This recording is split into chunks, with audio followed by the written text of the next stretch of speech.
Scott kind of set it up pretty well of, okay, you found Palmer, and I'm going to group water hemp in with Palmer Amaranth. So if you found one of these two pigweeds, which are really the two worst weeds in the U.S. as far as row crop production, what's an action plan that you can move forward with? So first thing I just want to do as far as a little bit of background is talk about where both these weeds are located within our state.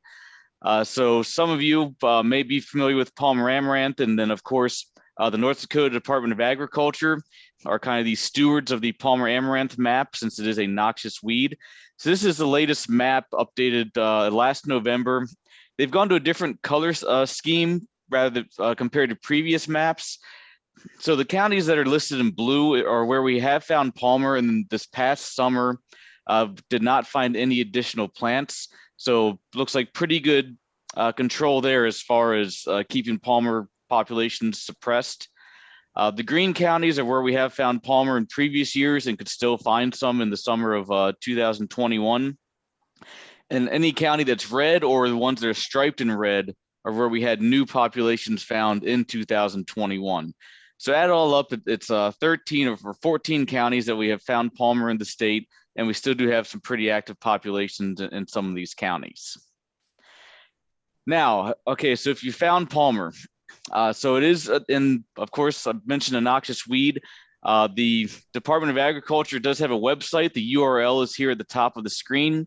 Easiest way for me to find it is to Google North Dakota Department of Ag, Palmer Amaranth, and they have a page with a link to that map, basically their list of what someone should do when Palmer is found, and then a couple of additional links, including one to the genetic testing service that we have available down in Fargo.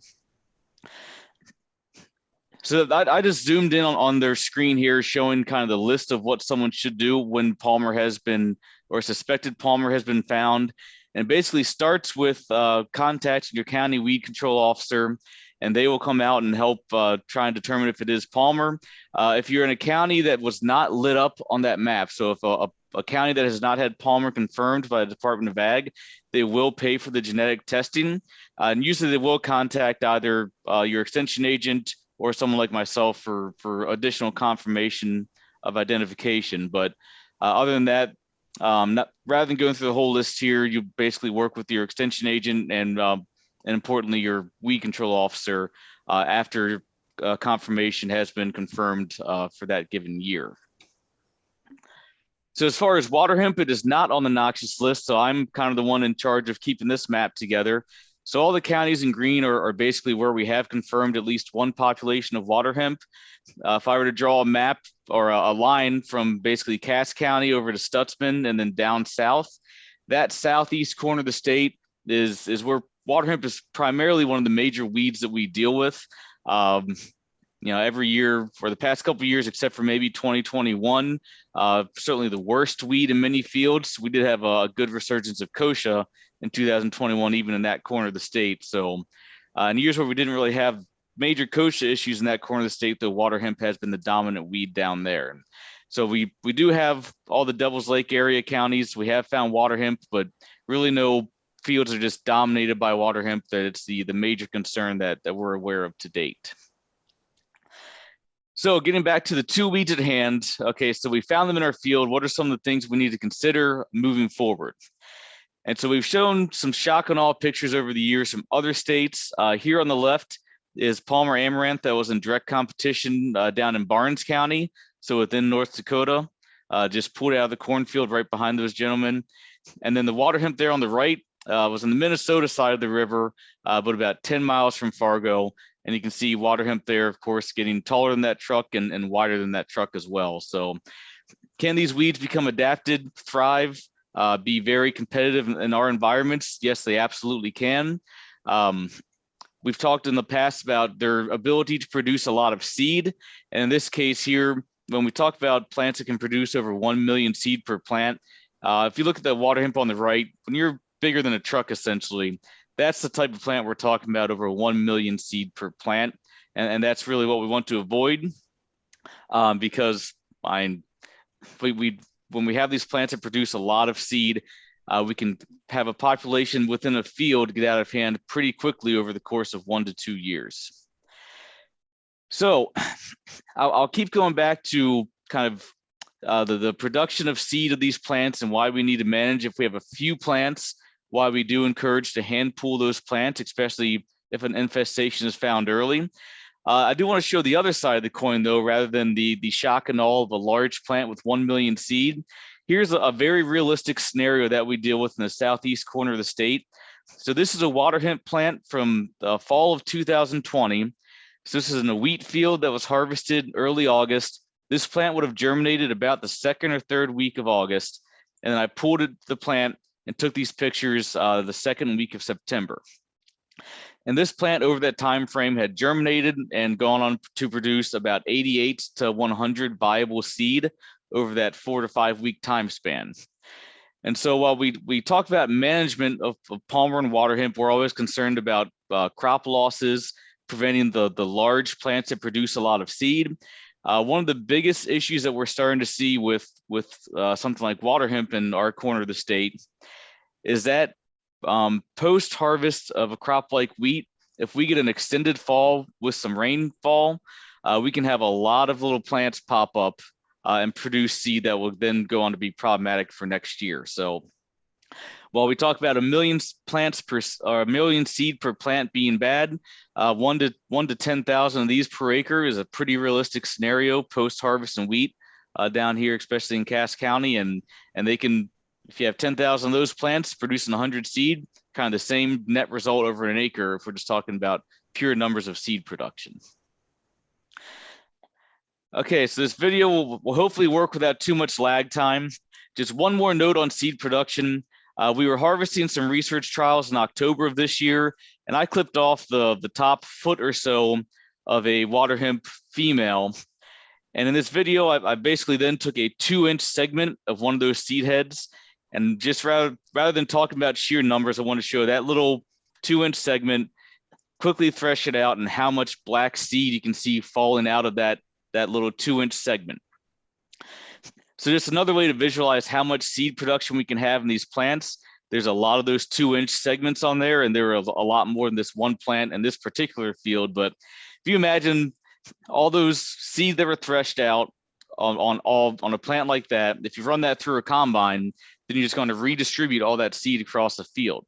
So again, if we find a 1 or 2 or a dozen escaped plants, or maybe the corner acre of a field has a couple dozen escaped plants, this is why we talk about going ahead and hand weeding when you have an early infestation to try and prevent redistributing all that seed across the field, or even spreading it from field to field. So in addition to seed production, herbicide resistance is the other main reason we talk about these weeds and why we do want to have action plans for these weeds specifically. This chart simply shows the resistant weed species by site of action, or by the number of sites of action they are resistant to on a global scale. So the top weed up there is a ryegrass species in Australia, where they cannot control it with herbicides in wheat anymore. But the second worst weed in the world is Palmer Amaranth, as well as its barnyard grass and annual bluegrass for those interested, or the two below it. So Palmer Amaranth, so the worst broadleaf in the world as far as number of sites of action of herbicide resistance at 9, and that essentially accounts for all herbicide sites of action that we can use in corn and soybean. So this isn't to say that we even have one population of Palmer confirmed anywhere that's resistant to all 9. And certainly as we acquire Palmer, it will not be resistant to all 9 different sites of action. But if you add up all the populations across the US, we do have resistance to all of the modes of action, sites of action that we can use in corn and soybean production. Water hemp is not too far behind, so still makes the top 5 or 6 there, as with 7 sites of action of resistance. The only 2 that it's missing compared to Palmer, we have not confirmed water hemp that is resistant to glufosinate, which is Liberty, and we have not confirmed resistant to the dinitroaniline herbicides, Treflan, Prowl, products like that. Otherwise, every mode of action and active ingredient that we have found resistance to in Palmer, we have found that in water hemp as well. So as far as an action plan, you have these weeds in your field. What are some of the things we need to think about moving forward? And I figured one of the best ways to kind of put things in perspective is to show some results of a survey conducted in Georgia. So Georgia was one of the first states that had a major glyphosate-resistant Palmer Amaranth issue. In 2005, they found their first glyphosate-resistant Palmer. And then a decade later, they started conducting surveys of what has worked for controlling Palmer Amaranth in Georgia, primarily cotton, soybean, peanut production. So over 1,000 growers responded to this survey over a 3-year period. And on the screen there is the top 6 things that they have mentioned have worked well to improve Palmer Amaranth control. And so I'm going to kind of hit on each of those in different times throughout the remaining 15 or 20 minutes I have. But I've already kind of hit on hand weeding. I just want to hit home a little bit harder on why hand weeding has been effective. And then we'll talk about some of the other things on that list as well. Okay, so I know we've shared this within Extension, this slide, for a number of years now. And this goes to a field in Arkansas where they started a zero tolerance for seed production program. So basically the 5 gentlemen that you see in this picture were in charge of a 50-acre cotton field. And their goal was to have 0 seed production go back into that field and see how long it takes to get that Palmer Amaranth population under control in that field. And so the top left of the screen there basically shows how many hours over subsequent years it took those 5 gentlemen to hand weed that 50-acre field. So in 2010, it took them 110 hours to hand weed that field, again with the goal of returning no viable seed into the field. 2011 was down to 5 hours, and then by 2012, it only took them 2 hours to walk and hand weed that entire field. So the good news when we talk about Palmer and water hemp is the exact same, is that one of the chinks in the armor as far as controlling them is the seed is not all that long lived. So if we can have very good control and have no plants produce seed for a 2 to 3 year window, we can take care of a pretty robust population relatively quickly, compared to something like lamb's quarters that has a seed longevity in the decades. These are more in the 3 to 5 year time frame. So showing some numbers about this. So about 10 different universities a couple of years ago buried Palmer Amaranth and water hemp seed in the soil in October, and then came back every subsequent October, dug up the seed and tested the viability. And Palmer is on the left of the screen, water hemp is on the right. And the numbers track pretty closely for both pigweeds. So I'm just going to focus on water hemp on the right here. But so basically what they had found is that 12 months after the seed is produced, if you came back and checked all the viability of water hemp seed, only 15% of that seed was viable. So if we think of this another way, any water hemp seed that was produced in our fields in September, October of 2021, if we get to next September, October, only 15% of that seed will still be viable. So the other thing to think about is that this means most of the seed produced this year will germinate and become a problem for us next year. But if we have a good control program in place next year, then we're down to only 15% of that viable seed remaining for the 2023 season for whatever crop we want to rotate to. As we advance in the years, so 2 years after seed production, only 5 to 10% of the seed is viable. 3 years, it's down to about 5% of seed produced would still be viable. The next bullet points basically show that if we bury the seed, viability stays a little bit higher.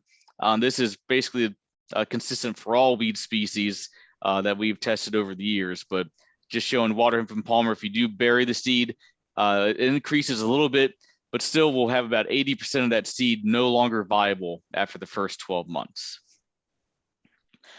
And so once again, just showing another reason for, why might we hand weed in addition to removing a lot of seeds from a plant. The fact that the seed is no longer viable after 12 months, or most of it's no longer viable, just means that we're staying ahead of the game for future years as well. So the other thing I want to talk about here is using crop rotation to our advantage, and showing some of the different crops that we might want to consider and some of the benefits and limitations for them as far as controlling palmer or water hemp in our fields.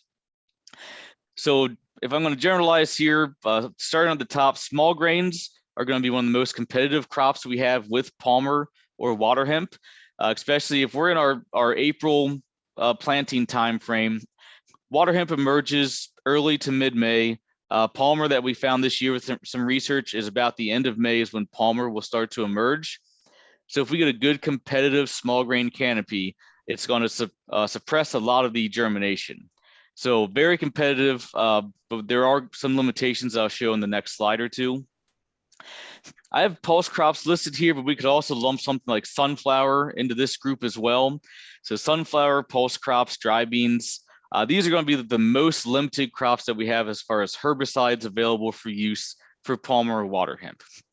So another way to think about it, if we put a plan together, if we have a lot of water hemp go to seed in the fall of 2021, I wouldn't want to put a pulse crop or sunflowers in that field in 2022 because of some of the limitations for herbicides.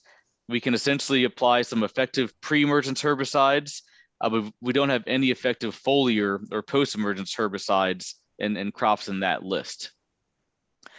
Looking at corn, this still, when we look at herbicides, has the most options for any crop that we can plant for controlling water hemp or palmer. So if you want to clean up a pretty hairy infestation in a hurry, we have the most effective options and for relatively cheap in corn. What we like to see just to stay ahead of evolving our own resistance is to use at least 3 effective modes of action. For an example, what's a pretty common program in corn might use group 5, which is atrazine, a group 15 product like Dual, and then a group 27 product like Callisto or Laudis. There's a lot of premixes that contain these 3 different active ingredients, things like Lexar, Lumax, Acuron, a whole bunch of generics built in a similar fashion. Pretty cost effective and very effective as far as herbicide efficacy for controlling water hemp and palmer. When we look at something like soybean, we've got plenty of options, really more options than 5 years ago. The thing just keep in mind is some of these options like dicamba and 2,4-D are stolen from corn or small grains. So we've used them in the past, and there is some historic selection pressure, and we do have resistance in palmer and water hemp on the national scale to those herbicides. So focusing on small grains here, as I said, very competitive, can help us out with some water hemp or palmer control. Again, our goal is to plant early, hopefully about a month before water hemp emerges. What we've seen, if I throw 2021 out the window, 2018, 19, 20 here in the southeast corner of the state, pretty delayed planting. Usually we're planting small grains roughly about the same time water hemp has emerged, and we have had some issues with that. But if you can get a timely April time planting, then you're going to get a good crop developed by the time water hemp starts emerging. There are, as far as really effective herbicides, post-emergence in wheat, Husky or Talinor would be the most effective that we have for controlling water hemp or palmer. I didn't list any pre-emergence or incorporated herbicides. If you do want to incorporate herbicides, any of the yellows like Treflan would be a good option ahead of wheat. Otherwise, pre-emergence, true pre-emergence, we'd probably want to use at least 2 ounces of Sharpen to get some sort of residual control. But if you want to just do one post-emergence application, Husky or Talinor is about the best we have in wheat. The weak link here would be the post-harvest management. And so this is where we have seen some major issues. I alluded to this earlier. So in addition to this picture in the bottom middle part of the screen, in addition to the plants that will just simply regrow after harvest, if we do have a dirty field, we can't have those plants that keep us roughly on schedule. I had basically finished my thoughts here, but post-emergence control, whether that's through tillage or herbicide application, will do us a lot of good long-term, especially if we have some very problematic fields. And when I talk about post-emergence burn down for something like water hemp after wheat, really something like paraquat or gramoxone rises to the top of my list as effective herbicides. Otherwise, 2,4-D, dicamba, Sharpen, just a number of more options that we can use in that type of situation. Just going to skip ahead a little bit here. So just wanted to show an example. So I mentioned, something like pulse crops. very limited for herbicides we can use. Here's basically what I pulled together for field peas, all the different herbicide options that we have for use in field peas that are effective on water hemp and palmer. And if you look at the list, it's basically anything that we can use pre-emergence. So Spartan, Valor, or the Authority, pyroxasulfone is the residual products, and those will be the best products that we can use pre-emergence. But we can also use dual. If we use Sharpen for residual control, we want 2 ounces a head of peas, metribuzin or any of our yellow herbicides. So that's basically the list of what's effective in field peas. And then if we have anything that breaks through that, we don't have anything effective post-emergence to clean up these water hemp or palmer populations in field peas. Sunflowers would be a very similar setup as well. So we have a number of options on this list that overlap with sunflowers pre-emergence, but post-emergence, nothing really effective to control water hemp or palmer. Compare that to soybean, and again, just put together here on this slide everything that's effective on water hemp or palmer for use in soybean. And so, if I look at herbicides, so if I have a field that I know is going to have water hemp or palmer next year, again, with herbicide options, corn would be the number one for the flexibility and most options that we can have.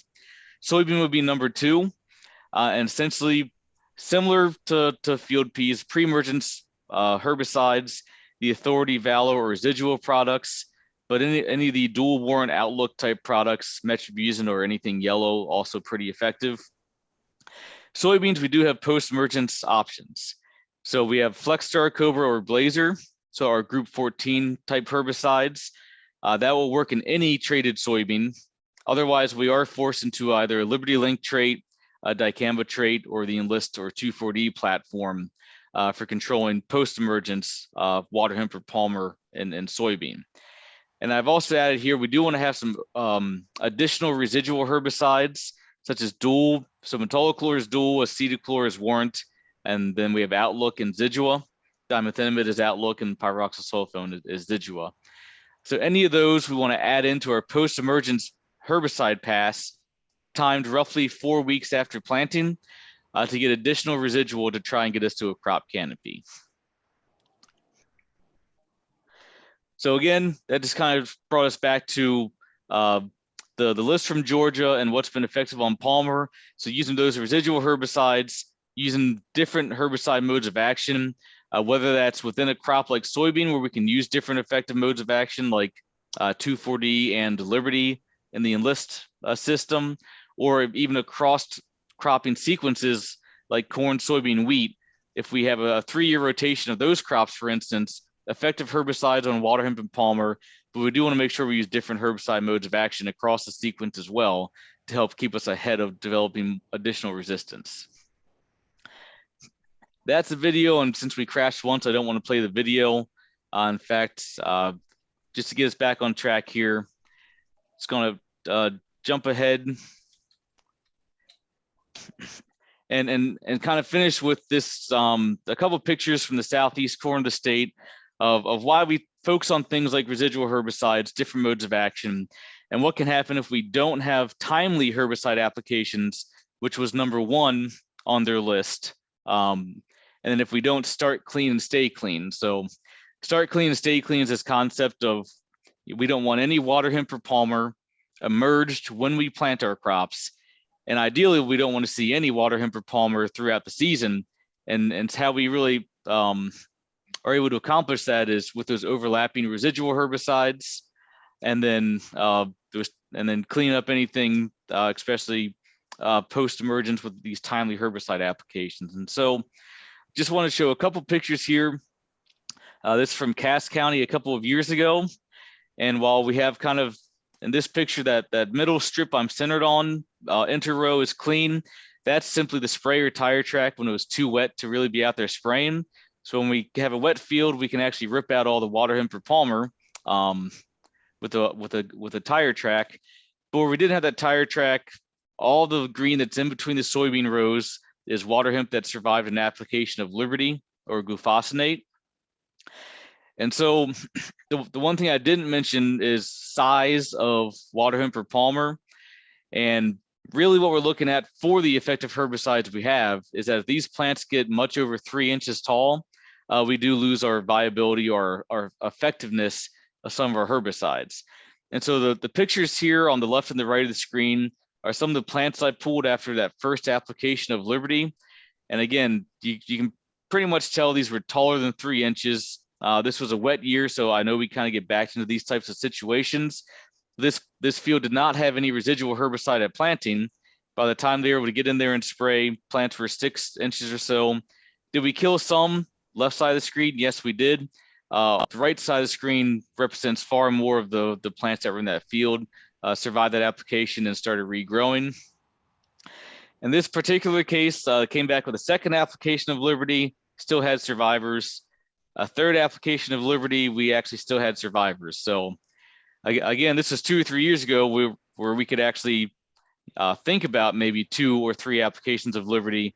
I'm sure other people this week have talked about some of the herbicide shortages and it's certainly the increase in price of something like glufosinate. So kind of a main takeaway here is that if we don't have that pre-emergence herbicide on to help buy us some time, we really do need to stay on top of our scouting game, spray these weeds when they're small, especially in this year where we may not have the products that we want.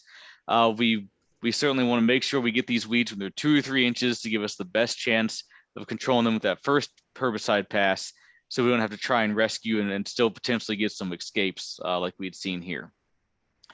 So I see we're at 11:30 now, so I'm just going to stop at this slide and just leave that lingering as far as an action plan. Because like I said, I don't think we need to reinvent the wheel. We can look to other states that have had some major issues with Palmer and water hemp and then see what farmers in those states have found effective for general management plans.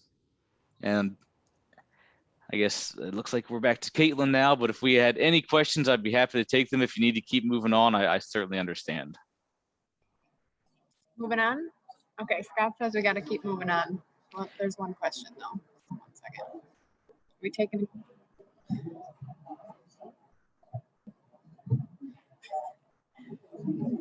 Somebody's getting a mic. So that'll be one question. I was gonna say maybe I'll fast forward to here. So